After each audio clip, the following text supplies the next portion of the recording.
Donald Trump wants to bring back firing squads, possibly guillotines, and televised executions, according to a new report. Do you believe that? This is a terrible Look at this picture that Cassandra made. This is not good. I think that he is trying to course correct too much, because when he had that big announcement about how he was going to run again, it was perceived as it was weak, and this is not the Trump that we knew in 2016. So now we're talking about how he wants to execute people on TV and sell tickets to it, put it on pay-per-view.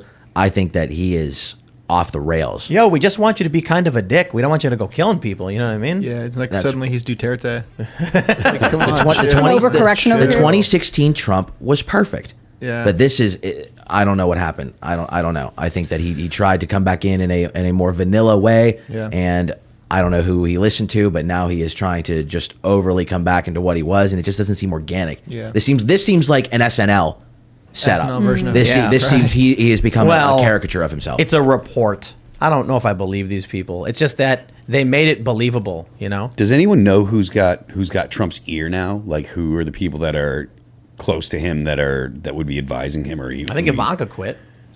Yeah, Right. I don't have any idea. Right. Who And in defense too, this seems ridiculous, even for him, to a degree. he asked if we could nuke a hurricane. So I feel like I've heard that before. I'm not so sure that this is all that far-fetched for Donald Trump. You guys watch Yellowstone? I don't. Yeah. Yeah, I've been watching Yellowstone season 3. There's a spoiler alert for those that didn't see it.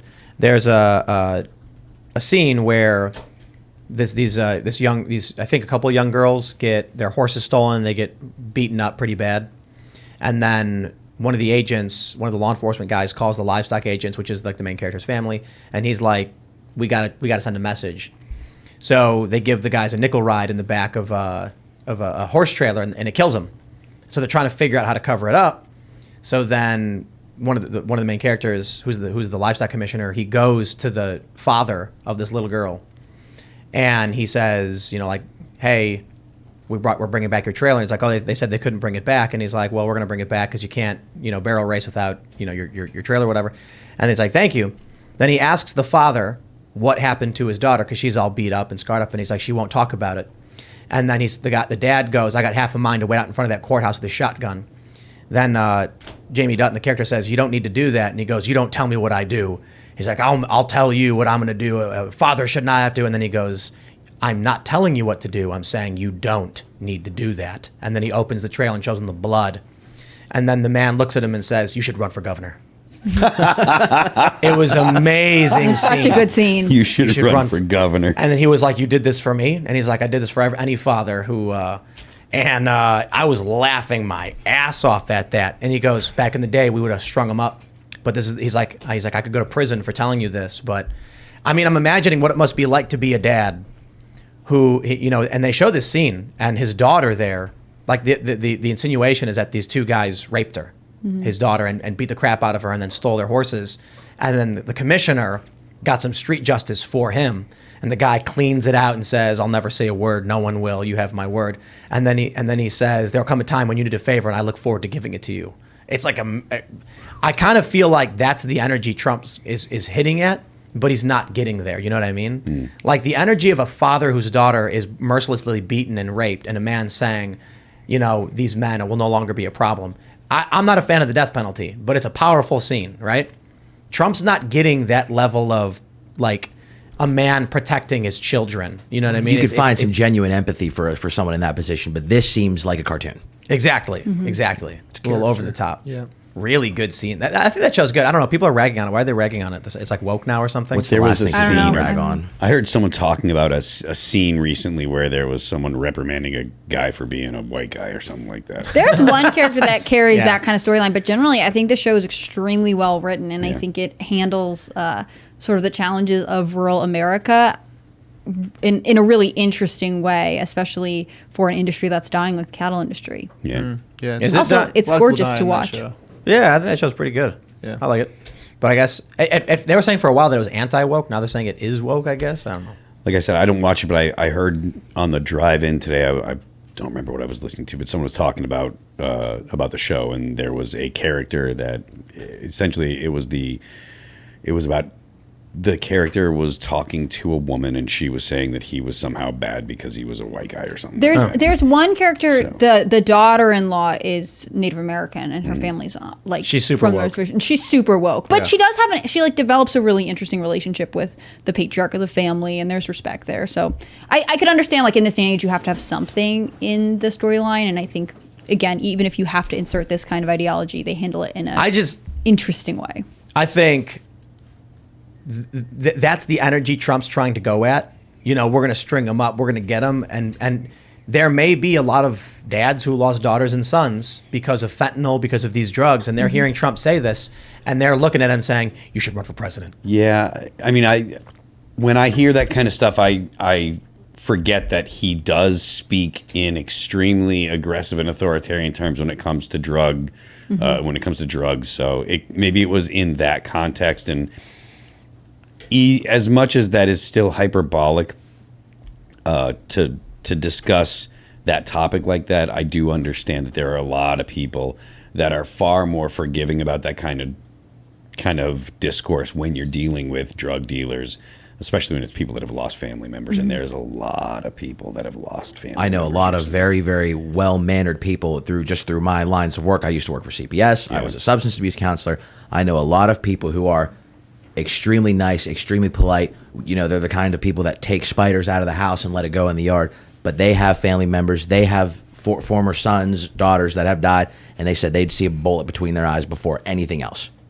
So this kind of thing does rile up people. And so if that was what he was trying to capture, I guess I can understand it. He just did it in the Trump hyperbolic, almost parody kind of way. I'm also watching another show called The Last of Us. Have you guys seen that one? Played the game years and years ago. But latest episode is, spoilers, they're in Kansas City. And the federal government, which created quarantine zones in this location, was torturing, raping, and murdering people. So eventually a resistance forms, a revolution happens, and then they kill all the federal agents. But then they become merciless death squads.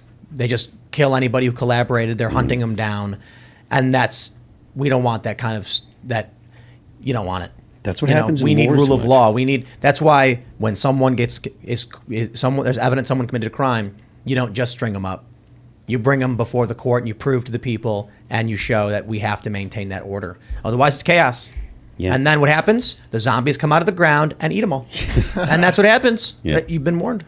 But the thing is, like, to your point, like, that's why we have the story, or that's why the story of John Adams defending the guys that carried out the Boston Massacre is so impactful, and it's such an important story in American history. Like, that showed that was demonstrating liberal values, that the innocence of innocent people is more important than vengeance of angry people, and it was, you know, the British weren't popular at that time, and for John Adams to stand up and not only defend them, but to prove that they were innocent, you know, that was a big deal. And that's why I think stories like that are super important for us to keep telling people. And I feel like that kind of stuff isn't taught in school the way that it should be anymore. No, they're just doing that. Oh man, I mean, the Proud Family is worse than people realize. There's another clip from the show. We talked about the new Disney Proud Family, where it's like slaves built this country, and because they have like a woke teacher, I guess. Yeah. Then there's a story about how this girl's gay interracial dads are fighting because the black dad calls the white dad fragile. Then there's another scene apparently where riot police show up and start lining up in front of these little girls who are chanting, "Why are you in riot gear? I don't see no riot here." And I'm just like, man, they are really laying the propaganda on thick for these kids. It's all teaching negative, pessimistic perspectives. Yep. There is nothing about that is a positive perspective. It teaches a negative outlook on America and a negative outlook on police. It teaches nothing. It's all negativity. And you know, we were just talking about the Boston Massacre, which is an uplifting and positive story, right? The Boston Massacre was terrible, but there was still the liberal ideas and principles that our country is founded on. They won the day, and the right thing happened. Innocent people were set free, and it's really bad that stories about America nowadays generally have a negative connotation or context when it comes to an educational in an educational context. They don't.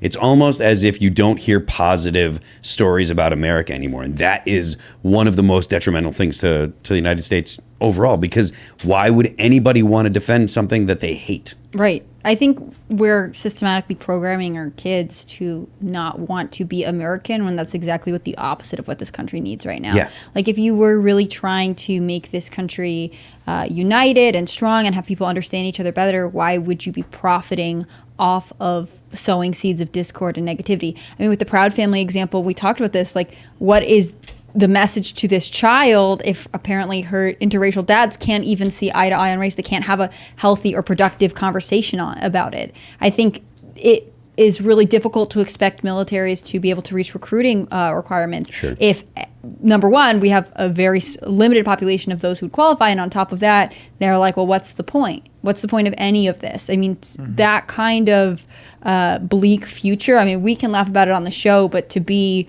14, 15, 16, 17 years old right now and trying to decide, like, what am I going to do with my life? You can see why people start to think they don't matter and nothing they do will be able to save anyone from the terrible consequences that a lot of people face right now. I don't think that we are encouraging people to be aspirational because ultimately people feel like they get a better reaction out of negativity. They get more attention for screaming about what's wrong than trying to promote what's good. Thanks for watching this clip from the Timcast IRL podcast. Hang out with us live Monday through Friday at 8 p.m.